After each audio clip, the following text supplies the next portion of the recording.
उद्धारकर्ता प्रभु यीशु मसीह के नाम से आप सबको मैं अभिवादन करता हूँ। मसीह में मेरे प्रियो, प्रभु यीशु मसीह जब ये दुनिया में आया और 33.5 साल रहकर और सारे मानव जातियों के लिए क्रूस पर बलिदान हुआ और गाड़ा गया और तीसरा दिन जी उठा। वो प्रभु यीशु मसीह जी उठने के बाद 40 दिन जो अपने चेलों को, जो अपने पहचान वालों को उन्होंने दिखाई दिया और साथ साथ 40 दिन के बाद प्रभु यीशु मसीह स्वर्गरोगन जाने के पहले उन सारे चेलों को बुलाकर प्रभु यीशु मसीह ने एक महान आज्ञा दिया।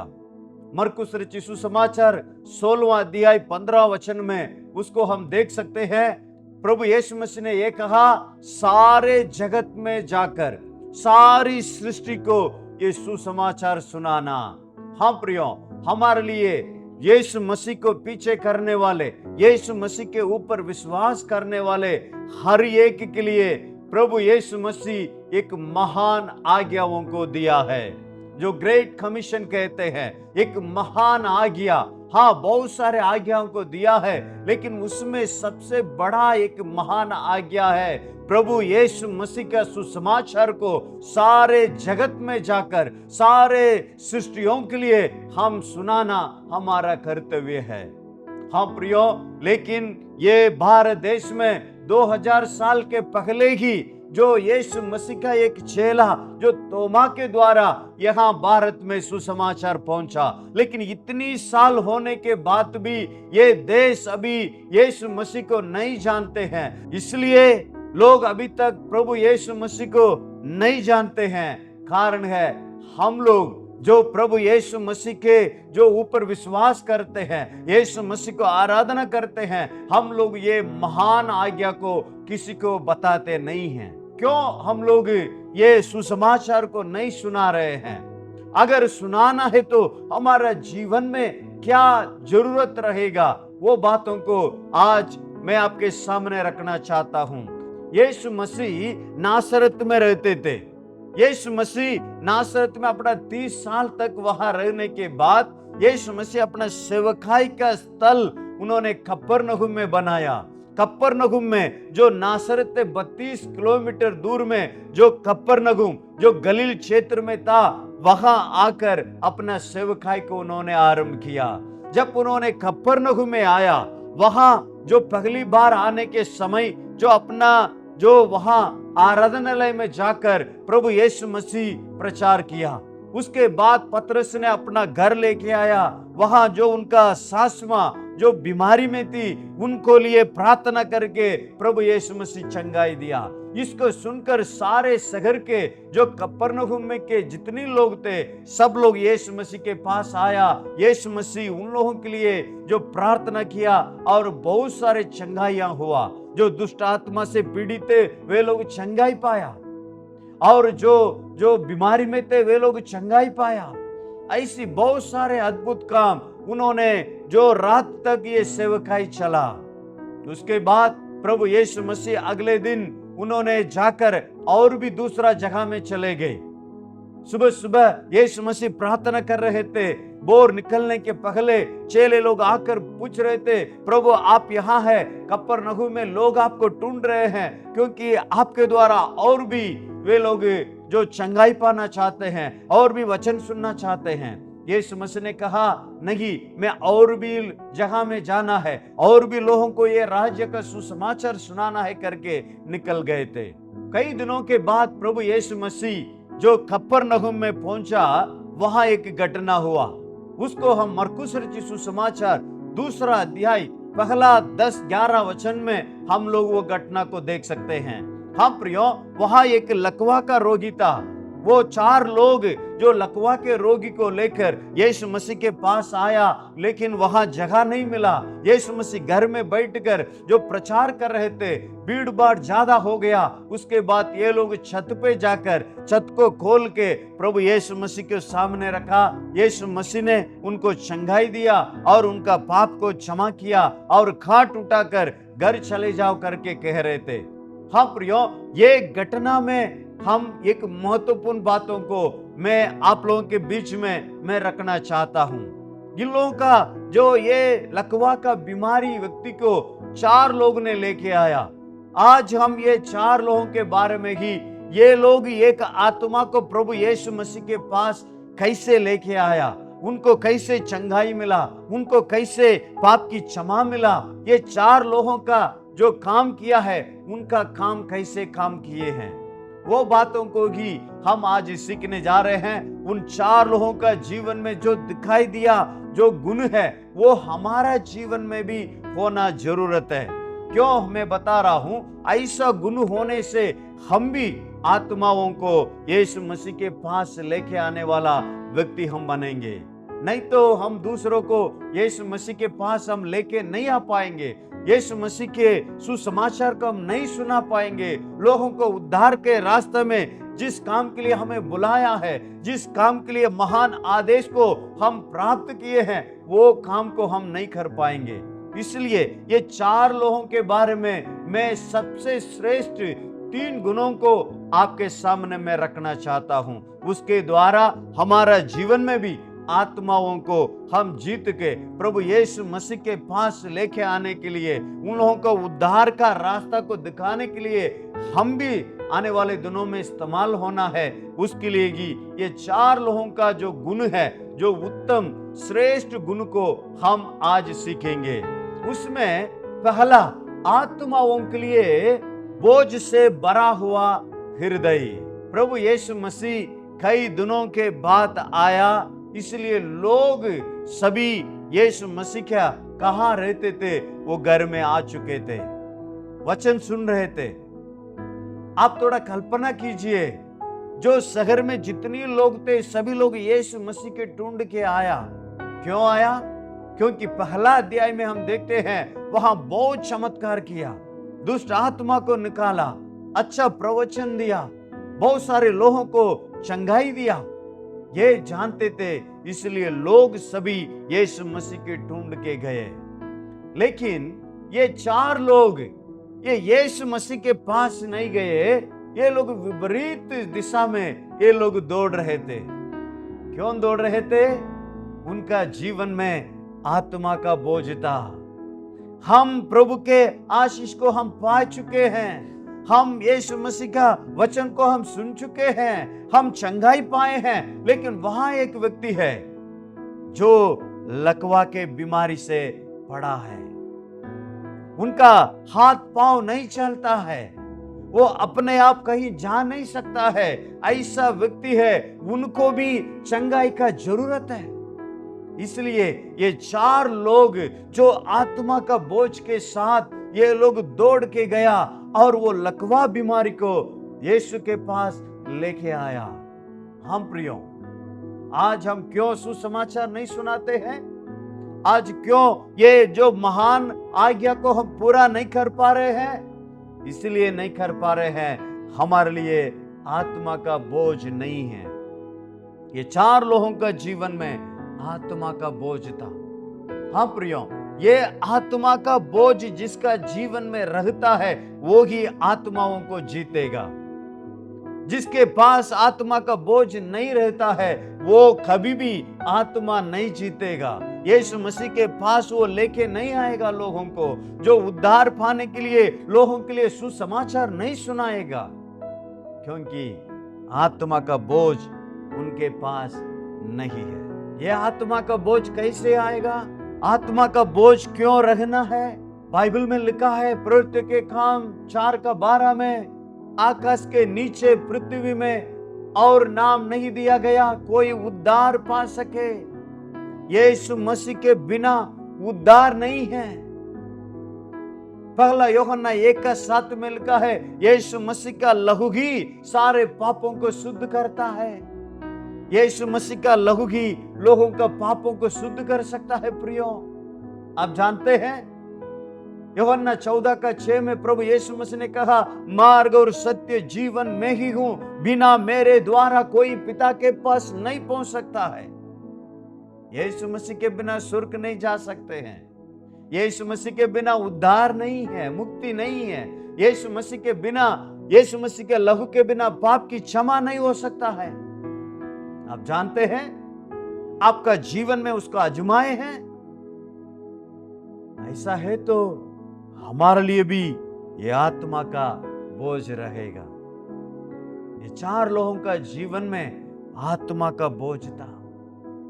नहोमिया का देखिए, नहोमिया पहला अध्याय 3 और 4 में लिखा है, वे लोग जो यरूशलेम से आए हुए लोग जो नहोमिया से बात कर रहे थे, नहोमिया यरूशलेम शहर को जला हुआ शहर है, वहां का मंदिर जलाया हुआ है, लोगों का परिस्थिति बहुत बिगड़ा हुआ है। नहोमिया एक प्यालू था, राजमहल में था, वो बातों को सुनकर वो रोने लगा। नहोमिया पहला अध्याय 3-4 में लिखा है, पहले वो रोने लगा और विलाप करता रहा और उपवास करने लगा और विनती करने लगा परमेश्वर से। क्यों? उनका एक बोझ था, मेरा लोगों का स्थिति ऐसा हो गया, मेरा शहर का स्थिति ऐसा हो गया। यही बोझ है प्रियो, यही आत्मा का बोझ है। लोगों के परिस्थिति को देखिए, आज कितना पाप बढ़ गया है। क्या पाप नहीं है ये हमारा देश में, हमारा लोगों के बीच में? कारण क्या है?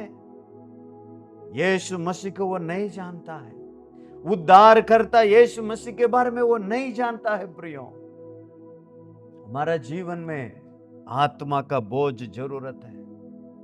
पौलुस कहता है, रोमियो उसका 9वां अध्याय पहला और दूसरा वचन में और 10वां अध्याय पहला वचन में, मेरे लोग, मेरा इस्राएल लोग उद्धार पाना है, यही मेरा लालसा है, यही मेरा चाहते करके बताता है। वे लोगों के लिए मैं भी श्रापित होने के लिए तैयार हूं, लेकिन मेरा लोग उद्धार पाना है। बोझ है आपके पास?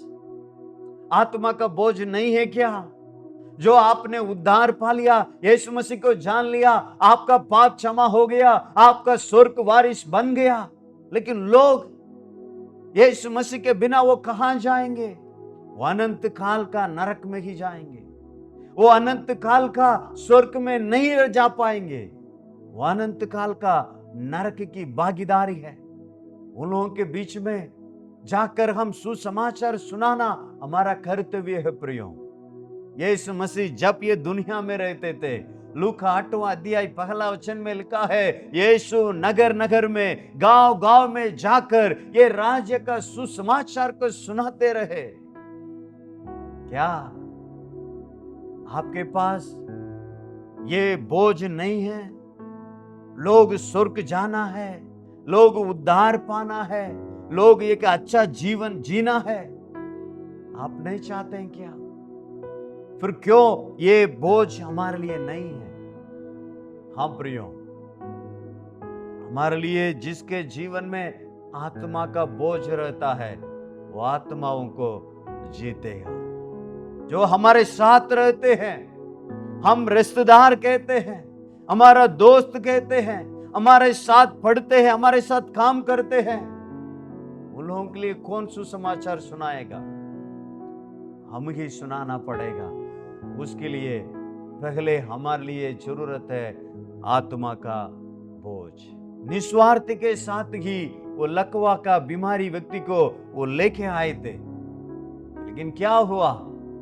थोड़ा देखिए, वो सालों साल पड़ा हुआ एक लकवा को लेके आ रहे हैं, वो 4 लोग जाकर बोल रहे हैं, थोड़ा जगह दीजिए, यीशु के पास इनको लेके जाना है, क्योंकि वो लकवा बीमारी से पड़ा है।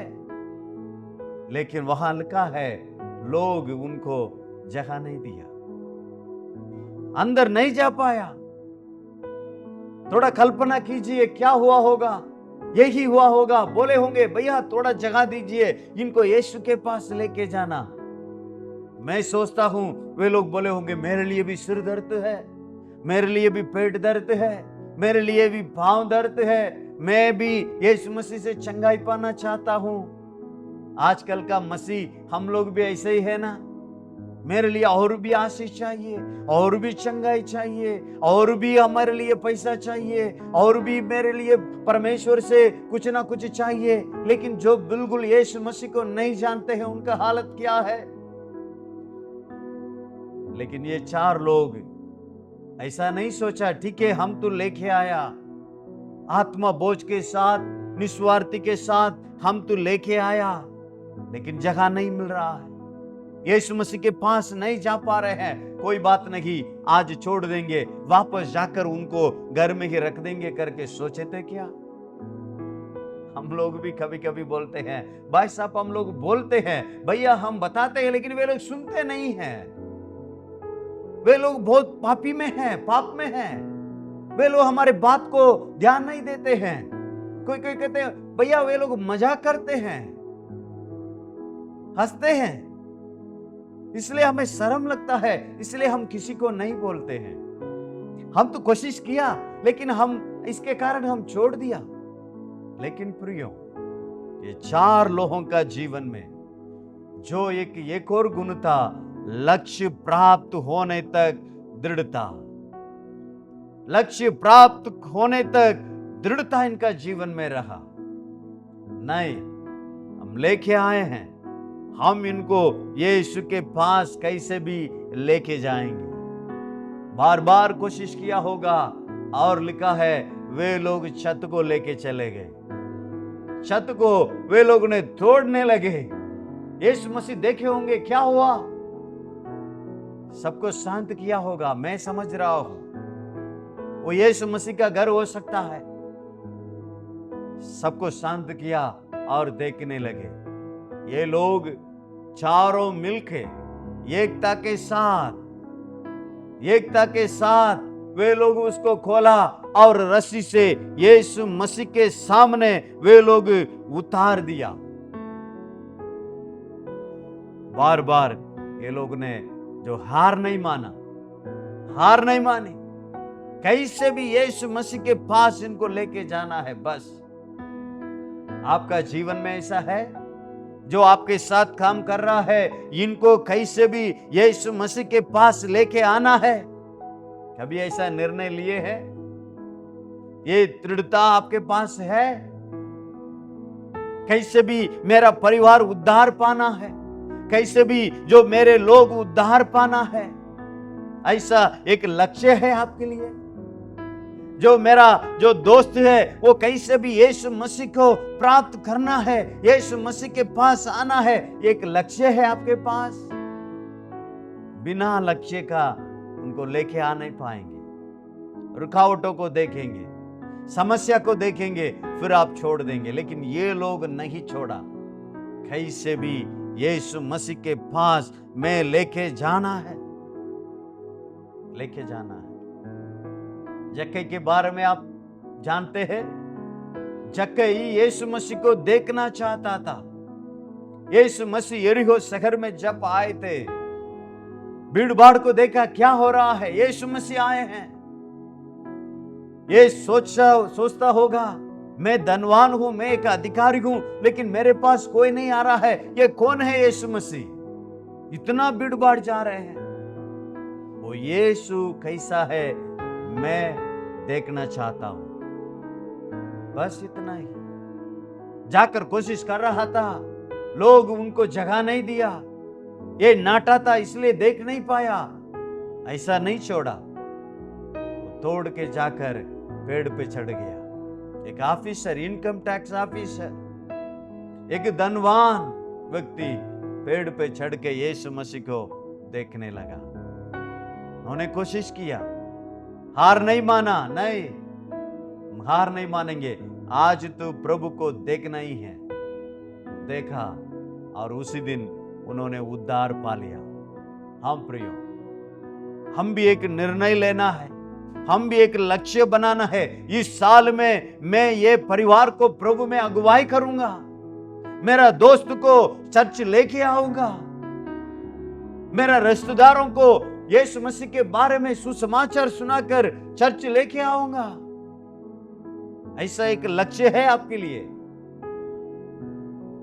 कई बार हम निर्णय लेते हैं, लेकिन समस्या के कारण, जो रुकावटों के कारण, वो जो समस्या के कारण हम छोड़ देते हैं। नहीं प्रियो, हम लक्ष्य पाने तक हम ये 4 लोगों जैसा दृढ़ता में रखना है।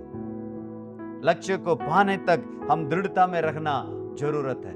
एक बार निर्णय लेने के बाद हम तरीका को बदल सकते हैं, लेकिन निर्णय को पूरा करने तक हम कोशिश को नहीं छोड़ना है। आप ठान लिया, ये परिवार को मैं यीशु मसीह में अगुवाई करूंगा, निर्णय ले लिया, लक्ष्य को आपने बना दिया। रुकावट आने के समय हम तरीका को बदलना है, लेकिन हम निर्णय को कभी नहीं छोड़ना है, हमारा लक्ष्य को कभी नहीं छोड़ना है। ये लोग भी निर्णय को नहीं छोड़ा, अपना लक्ष्य को नहीं छोड़ा, तरीका को बदल दिया। तरीका को बदल के यीशु मसीह के सामने वो लेके जाकर रख दिया। हमारे जीवन में भी ऐसा गुण है तो हम भी आत्माओं को प्रभु के पास लेके आ सकते हैं। तीसरा, इनका एक और गुण था बाधाओं पर विजय पाने वाले विश्वास। यीशु मसीह ये लकवा रोगी को कैसे चंगाई दिया, कैसे इनका पाप को क्षमा दिया। पहले यीशु मसीह उन 4 लोगों को देखा, उन 4 लोगों का विश्वास को देखा। ये विश्वास को देखे इनको पाप को क्षमा किया और लकवे रोगी को चंगा किया। और यीशु मसीह ने कहा अपना खाट उठ और घर चले जाओ। विश्वास का जरूरत है प्रियो। आप परमेश्वर का महान आज्ञाओं को पूरा करना चाहते हैं, आत्माओं को जीतना चाहते हैं, लोगों को सुसमाचार सुना के लोगों को प्रभु के पास लेके आना चाहते हैं, आपका जीवन में एक और बात का जरूरत है, वो है विश्वास। विश्वास का जरूरत है प्रियो। विश्वास बाधाओं को नहीं देखेगा, परिस्थिति को नहीं देखेगा, समस्या को नहीं देखेगा। विश्वास प्रभु को देखेगा, विश्वास प्रभु का सामर्थ्य को देखेगा। विश्वास जो समस्या का अभी का बात को नहीं देखेगा, जो रिजल्ट को देखेगा, विजेता को देखेगा, परमेश्वर का सामर्थ्य को देखेगा। क्योंकि विश्वास का इतना सामर्थ्य प्रियो। आपके पास ये विश्वास है?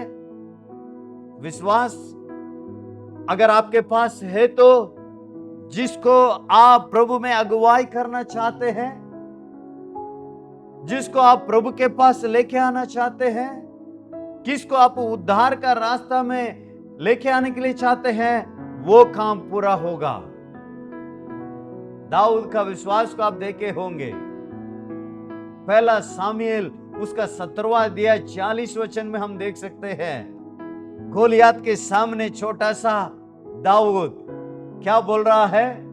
आज मैं तुझे मारूंगा, आज आपका सिर को आपका धड़ से मैं निकालूंगा, आज जो बलिस्ती लोगों का लाश को जो चिड़िया आकर खाएगा, पक्षी आकर खाएगा करके। अरे अभी युद्ध ही नहीं किया, इतना लंबा छोड़ा सूरवीर गोलियत को जीता ही नहीं, आप इतना बात कह रहे हैं? हाँ, दाऊद से पूछे, दाऊद बोलेगा मैं प्रभु के ऊपर विश्वास करता हूं, मेरा विश्वास प्रभु के ऊपर है, परमेश्वर ये करेंगे, यही विश्वास है प्रियो। जैसे विश्वास किया वैसे ही काम हुआ था उसी दिन। हाँ प्रियो, हमारा विश्वास के अनुसार ही होगा। बाइबल में लिखा है, मरकुस उसका 10वां अध्याय 27 वचन में, परमेश्वर से सब कुछ हो सकता है, सब कुछ संभव है परमेश्वर के द्वारा। परमेश्वर सब कुछ कर सकता है। लेकिन वही मरकुस 9 का 23 में लिखा है, विश्वास करने वाले से सब कुछ हो सकता है। हालेलुया। परमेश्वर से सब कुछ हो सकता है और विश्वास करने वाले से सब कुछ हो सकता है। ऐसा विश्वास है। यीशु मसीह के पास जितने लोग आए थे, यीशु मसीह उन लोगों से एक ही बात पूछा, क्या आप विश्वास करते हैं? हाँ, हम विश्वास करते हैं, आपके विश्वास के अनुसार हो जाएं। चंगाई पाया, चमत्कार को देखा, विश्वास है प्रियो। आप भी विश्वास कीजिए। एक सूबेदार आया, प्रभु मेरा जो नौकर है बीमारी में है, आप उनको चंगाई करना। यीशु मसीह ने कहा ठीक है, आ जाओ, हम जाएंगे। सूबेदार ने ये कहा, वो इस्राएल व्यक्ति नहीं था, वो अन्य जाति, जो सूबेदार ने कहा, प्रभु मैं एक सूबेदार हूं, 100 लोगों का अधिकारी हूं, मैं किसी को आ बोलेंगे तो वो आता है, जा बोलेंगे तो वो जाता है, ये कर बोलेंगे तो वो करता है। अरे 100 लोगों का अधिकारी, मेरा शब्द का इतना जो सामर्थ्य है, तो आप कितना बड़ा परमेश्वर, आप मेरे घर आने के लिए मैं योग्य नहीं हूं, ये एक शब्द कह देना, ये एक शब्द कह देना। यीशु मसीह अचंबा हुआ उनको, उनका जो विश्वास को देखकर। कैसे विश्वास है ये, कैसे विश्वास है? मैं इस्राएलों में भी ऐसा विश्वास को नहीं देखा करके प्रभु यीशु मसीह कह रहे थे। हाँ प्रियो, कहाँ विश्वास है वहां चमत्कार होगा, चंगाई होगा। कहाँ विश्वास नहीं रहता है वहां ना तो चमत्कार होगा, ना तो चंगाई प्राप्त करेंगे। विश्वास जरूरत है। यीशु मसीह कई दिनों के बाद नासरत में गया, वहां प्रचार किया और उसके बाद चंगाई करने के लिए चाहते थे जो बीमारी में है, लेकिन वचन में लिखा है उन लोगों का अविश्वास के कारण प्रभु वहां चमत्कार नहीं किया, चंगाई नहीं किया। क्यों प्रभु, आपके लिए सामर्थ्य नहीं है क्या? चंगाई नहीं दिया? नहीं, मैं चाहता हूं, मेरे लिए सामर्थ्य है, मैं भी तरस खाता हूं ये लोगों को चंगाई करने के लिए, लेकिन कोई इन लोगों का अविश्वास है। नासरत के लोग क्या सोच रहे थे? ये तो वो मरियम का पुत्र है ना, ये यूसुफ का पुत्र है ना, ये जो बढ़ाई का काम करता है ना वो व्यक्ति है ना। ऐसा ही प्रभु को देखा, इसलिए वहां अद्भुत काम यीशु मसीह ने नहीं किया। मेरे प्रिय भाइयों बहनों, आप विश्वास कीजिए, ये साल में जो नहीं जानते हैं, मेरा परिवार यीशु मसीह को इस साल आराधना करेंगे। जो मेरा दोस्त है यीशु मसीह को नहीं जानता है, पापमय जीवन जी रहा है, इस साल वो प्रभु में आएगा। आपके साथ जो दोस्त हो, आपका पारिवारिक हो, अगर आप जो कहां काम करते हैं वहां काम का स्थल के जो आपके संग वाले हो, विश्वास के साथ ये सुसमाचार को उनको सुनाइए, जरूर वो उद्धार पाएंगे। जहां सब कुछ संभव दिखाई देता है, वहां भी विश्वास परमेश्वर के अद्भुत कार्यों को संभव बना देता है। जहां सब कुछ संभव दिखाई देता है, वहां भी अविश्वास परमेश्वर के कार्यों को रोक देता है। हमारे लिए विश्वास का जरूरत है। विश्वास असंभव को संभव करता है, जब अविश्वास संभव को भी असंभव कर देता है। इसलिए प्रियो, विश्वास के साथ आने वाले दिनों में हमारा पारिवारिक लोग हो सकते हैं जो यीशु मसीह को नहीं जानते हैं, चाहे परिवार के लोग भी हो, चाहे मित्र हो, चाहे हमारे साथ काम करने वाले हो, चाहे हमारे गांव वाले हो, विश्वास करेंगे, यीशु मसीह के पास लेके आने के लिए हम प्रयास करेंगे। वे लोग 4 लोग चाहते थे इनका चंगाई मिलना है, लेकिन यीशु मसीह ने चंगाई भी दिया और साथ साथ उनका पाप को भी क्षमा किया। जो आप सोच रहे हैं वो भी होगा, और भी कार्य को उन लोगों का जीवन में प्रभु यीशु मसीह करने वाले हैं। इसलिए प्रियो, आने वाले दिनों में हम एक निर्णय लें, जो हम आत्माओं को प्रभु के पास लेके आने के लिए एक बोझ को प्रभु से हम मांगे। अगर किसी को हम प्रभु के पास लेके आने के लिए हम लक्ष्य बनाते हैं, वो लक्ष्य प्राप्त होने तक एक दृढ़ता को परमेश्वर से हम मांगे, और साथ साथ एक विश्वास, बाधाओं के ऊपर विजय पाने वाले एक विश्वास को प्रभु से हम मांगेंगे, ताकि हमारे द्वारा कई लोग प्रभु को जान सके, हमारे द्वारा कई लोग उद्धार पा सके, हमारे द्वारा कई लोग स्वर्ग का राज्य का वारिस बन सकते हैं।